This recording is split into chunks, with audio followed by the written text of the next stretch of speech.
Political map of India part third for class 8 NCERT social science. Okay, पिछली class में हमने देखा था कि जैसे जैसे दिल्ली सल्तनत की राजनीतिक रूप से अस्थिरता होती गई, दक्षिण में एक एक करके, साउथ इंडिया में एक एक करके नए नए सत्ता केंद्रों का उदय होने लगा। दो भाइयों ने, हरिहर और बुक्का नाम के दो भाई थे, जो मोहम्मद बिन तुगलक के अधीन राज्यपाल के रूप में, गवर्नर के रूप में सेवाएं दे रहे थे। उन्होंने विजयनगर साम्राज्य की स्वतंत्र राज्य की स्थापना करी है। यहां तक हम कल के क्लास में देखे थे, और ये भी देखे थे कि विजयनगर के उत्तर में 5 राज्य थे स्वतंत्र राज्य: बीजापुर, गोलकुंड, बरार, अहमदनगर, बीदर। ये विजयनगर के प्रतिद्वंदी थे। इसके बाद हमने ये देखा था कि विजयनगर साम्राज्य में कृष्णदेवराय राम का एक बहुत प्रसिद्ध राजा हुए, जिन्होंने सैन्य शक्ति, संस्कृति, कला, साहित्य आदि का बहुत काफी प्रोग्रेस किया था। ठीक है, यहां तक हम देखे थे। इसके बाद हम ये देखे थे कि 1565 में तालीकोटा का युद्ध होता है और इसमें विजयनगर साम्राज्य का पतन हो जाता है। ठीक है, और इधर इब्राहिम लोदी को मारकर दिल्ली में बाबर ने मुगल वंश की स्थापना कर दिया 1526 में। 1526 में मुगल वंश की स्थापना हो गई बाबर के द्वारा। दिल्ली सल्तनत का अंतिम वंश, लोदी वंश का अंतिम शासक इब्राहिम लोदी को हराकर बाबर ने मुगल वंश की स्थापना करी, जो मुगल वंश चलेगा 1526 से लेकर 1857 1857 तक भारत में मुगल वंश का शासन रहेगा। तो मुगल वंश में देखते हैं, जो मुगल वंश का जो शासक है आपका, यहां देखते हैं मुगल वंश के कुछ प्रसिद्ध राजा होंगे। जैसे बाबर सबसे पहले आएगा, मात्र 4 साल के लिए शासन रहेगा 1526 से 30। उसके बाद इसका बेटा हुमायूं, यहां आप देखिएगा हुमायूं 2 बार शासन करेगा 1530 से 40, और बीच में ये गायब है 1555 से 56, फिर 1 वर्ष के लिए बीच में। क्यों? क्योंकि एक सूरी वंश का अफगान शासक शेर शाह सूरी हुमायूं को पराजित कर देगा और हुमायूं भारत छोड़ देगा। ठीक है, उसके बाद इसका बेटा आएगा अकबर, अकबर का बेटा जहांगीर, जहांगीर का बेटा शाहजहां, शाहजहां का बेटा औरंगजेब। औरंगजेब तक मुगल साम्राज्य अपने समृद्धि पर था, और औरंगजेब के बाद यानी कि 1707 के बाद मुगल साम्राज्य का पतन, डिक्लाइन शुरू हो जाएगा, यानी कि अब मुगल साम्राज्य कमजोर पड़ना शुरू कर देगा। जैसे बहादुर शाह, जहांदर शाह, आलमगीर तो, शाह आलम द्वितीय, अकबर द्वितीय और बहादुर शाह जफर, अंतिम मुगल शासक बहादुर शाह जफर। इसके बाद अंग्रेज पूर्णतः सत्ता का नियंत्रण अपने हाथों में ले लेंगे। ठीक है, बाबर से कहानी हम लोग शुरू करते हैं। तो बाबर को देखते हैं। जन्म इसका उज्बेकिस्तान के फरगना नामक जगह पर हुआ था। ये एक तुर्क मंगोल शासक था। तुर्क मंगोल क्यों शासक था? क्योंकि जो पिता थे वो तैमूर लंग के 5वें वंशज थे। ठीक है, और ये जो है 1526 में इब्राहिम लोदी को पराजित करके भारत में आया। इस युद्ध में जो बाबर ने बारूद, तोप इत्यादि का बहुत प्रयोग किया था। ठीक है, और मुगल साम्राज्य की स्थापना करी। बाबर की एक आत्मकथा भी है, यहाँ देखते हैं। यहाँ आप देखते हैं कि जो बाबर है वो तुर्क और मंगोल रूलर है। मिलिट्री कैंपेन किया था, उज्बेकिस्तान का रहने वाला था मूल रूप से। ठीक है, 1526 में पानीपत की लड़ाई लड़ी। पानीपत में गन पाउडर बारूद का प्रयोग किया, आर्टिलरी तोप वगैरह का प्रयोग किया था बाबर। ठीक है, और दिल्ली को अपने कंट्रोल में कर लिया था। इसके बाद बाबर एक अपनी आत्मकथा लिखता है जिसका नाम है बाबरनामा। बाबरनामा एक बाबर ने अपनी बुक लिखी है, बाबरनामा, है ना। इसमें इसने अपने बारे में जो जानकारी दी है वो संस्कारी, बौद्धिक, जिज्ञासु रूप से वास्तुकला, कविता, पशु पक्षियों का प्रेमी है। कई वनस्पतियां, बाग बगीचे बाबर ने लगवाए थे। यहाँ लिखा हुआ है, आप देख सकते हो, फ्रूट ट्रीज स्पेशली लगवाए थे, फल देने वाले पौधे बाबर लगवाए थे। ठीक है, यही कारण है कि भारत की समृद्धि और संसाधन देखकर, इंडिया की समृद्धि, इंडिया में काफी धन देखा, संसाधन देखा, तो अब वो यहीं रहने का सोचा, अब वो सेंट्रल एशिया गया नहीं। ठीक है, 1530 में मृत्यु हो जाती है। बाबर का जीवन जो है वो लड़ाई में ही बीता है। ठीक है, 1526 में पानीपत की लड़ाई किया, 27 में खानवा का युद्ध किया राणा सांगा के साथ, 28 में चंदेरी का युद्ध किया मेदिनी राय के साथ, 1529 में घाघरा का युद्ध किया अफगान के साथ। इन्हीं सारी चीजों में बाबर का जीवन लड़ाई में ही खत्म हो जाती है। इसके बाद इसका बेटा हुमायूं गद्दी पर आता है 1530 में। ठीक है, और साम्राज्य बनाए रखने के लिए इसको काफी स्ट्रगल होता है, और इसी का फायदा उठा लेता है शेरशाह सूरी, अफगान शासक एक शेरशाह सूरी। और इसने इनको क्या किया कि हुमायूं को हराया यहां से। ठीक है, और हुमायूं को हराने के बाद फिर शेरशाह सूरी की मृत्यु होती है, हुमायूं दोबारा से भारत में आता है। हुमायूं को मरने के बाद इसका बेटा अकबर गद्दी पर आता है। यहाँ देख सकते हैं अकबर गद्दी पर आता है। अब अकबर के क्या है कि 13 साल की उम्र में ही अकबर को राजा बना दिया जाता है। ठीक है, अकबर हालांकि पढ़ा लिखा व्यक्ति बिल्कुल भी नहीं था, लेकिन उसने क्या किया कि बहुत सारे यहाँ पे भी ये युद्ध लड़े हैं। In early consequences following many of the predecessor specially so mercy and Chittor और चित्तौड़गढ़ राजस्थान। यहाँ इसने 5 महीने तक किलाबंदी करके रखा था, द फेस। ठीक है ना यहाँ पे। और इसके बाद आप देख सकते हो यहाँ पे कई लोगों ने कमिटेड, कई महिलाओं ने यहाँ पे जौहर किया चित्तौड़गढ़ में, और 30,000 नागरिक को नरसंहार का आदेश दिया, जीवित महिलाओं और बच्चे को दास बना दिया। 25 वर्ष का अकबर था। ठीक है, चित्तौड़गढ़ अभियान किया था राजस्थान में चित्तौड़गढ़ को जीतने के लिए। इसमें कई महिलाओं ने जौहर किया था। यहाँ पे आप देख सकते हो कि जौहर क्या होता है, यहाँ पे दिया गया है। तो जौहर क्या होता है कि जब तुर्क और मंगोल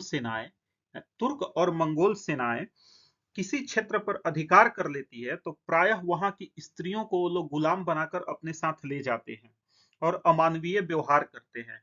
इसी स्थिति से बचने के लिए जो राजपूत स्त्रियां हैं, वो अपने सम्मान की रक्षा करने के लिए स्वयं अग्नि में समर्पित हो जाती है, आग में अपने आप को जला लेती है ताकि इन लोगों के हाथ न लगे, और इसी को जौहर कहा गया है। अकबर फॉलो, अकबर की एक थॉट थी फेमस, यहाँ एक थॉट है अकबर की। क्या है कि एक शासक को सदैव विजय की इच्छा रखनी चाहिए, अन्यथा उसके शत्रु उसके विरुद्ध शस्त्र उठा लेंगे। ठीक है, ये monarch should be ever intent of conquest, otherwise he enemy rise in army against him. ये अकबर का एक थॉट था। ठीक है, अकबर ने कुछ अपने पड़ोसी राज्यों से अच्छे संबंध भी स्थापित किए थे। जजिया कर हटा दिया गया था, जो गैर मुस्लिम कर था, जो मुस्लिम के अलावा सभी कास्ट के लोगों को देना होता था जजिया कर, उसको अकबर ने हटा दिया। ठीक है, सभी के साथ शांति के प्रति सहिष्णुता की नींव का सुलह ए कुल, यहाँ देख सकते हो सुलह ए कुल, सभी के साथ शांति के साथ समझौता। अकबर का एक नीति था कि आप मेरी अधीनता स्वीकार कर लो। राजा महाराजाओं को बोलता था जो छोटे छोटे साम्राज्य में थे कि आप मेरी अधीनता स्वीकार कर लो, मैं आप पे आक्रमण नहीं करूंगा। है ना, ये टेरिटरी देख सकते हो। जब अकबर था तो अकबर के शासन काल में ये वाली लाइन जो आप ये देख रहे हो हॉरिजॉन्टल लाइन, ये अकबर के शासन काल में भारत के एरिया था। आप ये पीक पे पहुंच जाएगा औरंगजेब, ये खड़ी वाली लाइन जो देख रहे हो वो औरंगजेब की है। औरंगजेब के समय ये शासन यहाँ दक्षिण भारत तक कैप्चर हो गया था। ऊपर में यहाँ पे सिख इंपायर था, ये वाला सिख है। ये जो येलो देख रहे हो राजपूत टेरिटरी है, और इधर असम के साइड में ये वाला जो देख रहे हो हल्का येलो पे, ये अहोम वंश है, अहोम टेरिटरी है। ठीक है, इसके बाद हम देखते हैं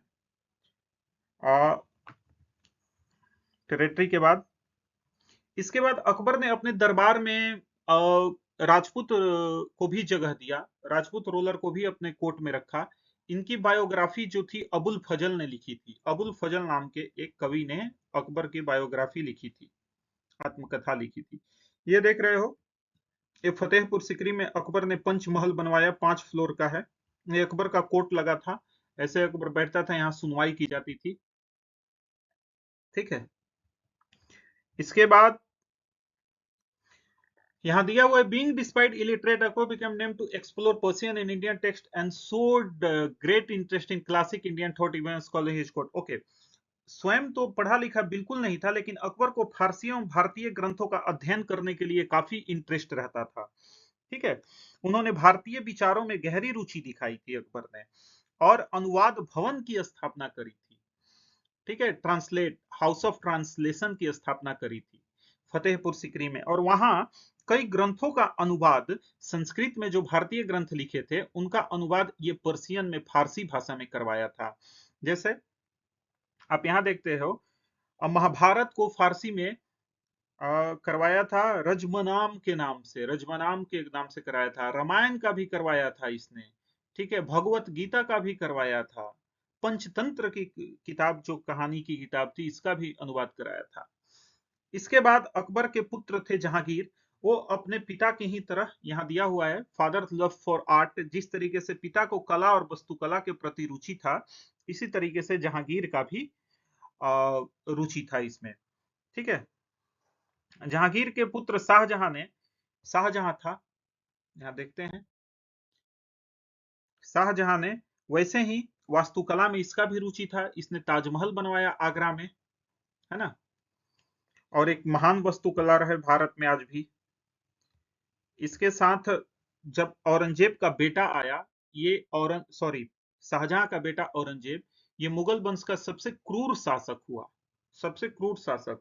औरंगजेब के समय में क्या था कि हिंसक प्रवृत्ति का व्यक्ति था। अपने पिता को ही कैद कर लिया, कैद खाने में ही शाहजहां की मृत्यु हो गई। 49 वर्ष तक ये शासन करता है औरंगजेब, और काफी ज्यादा अभियान चलाता है। भारत का विस्तार साउथ इंडिया तक, दक्षिण भारत तक कर लेता है औरंगजेब ने।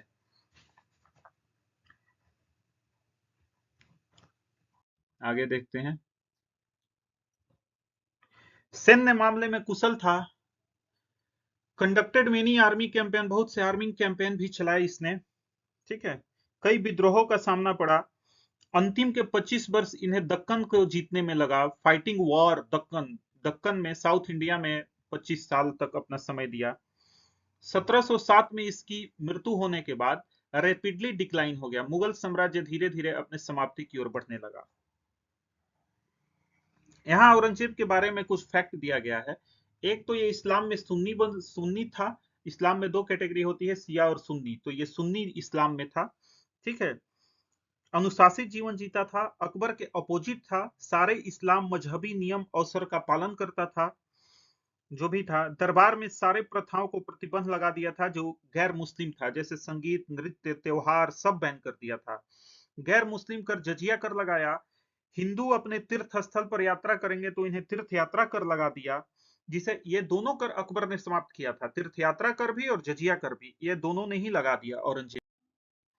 जैसे यहाँ पे दिया हुआ है कि 1669 में, 1669 में अपने गवर्नर को ऑर्डर दिया कि आपके क्षेत्र में जो भी गैर मुस्लिम विद्यालय, मंदिर हैं, सबको नष्ट कर दो। इसके परिणाम स्वरूप बनारस, मथुरा, सोमनाथ, अनेक मंदिर, गुरुद्वारे को ध्वस्त किया गया, ठीक है।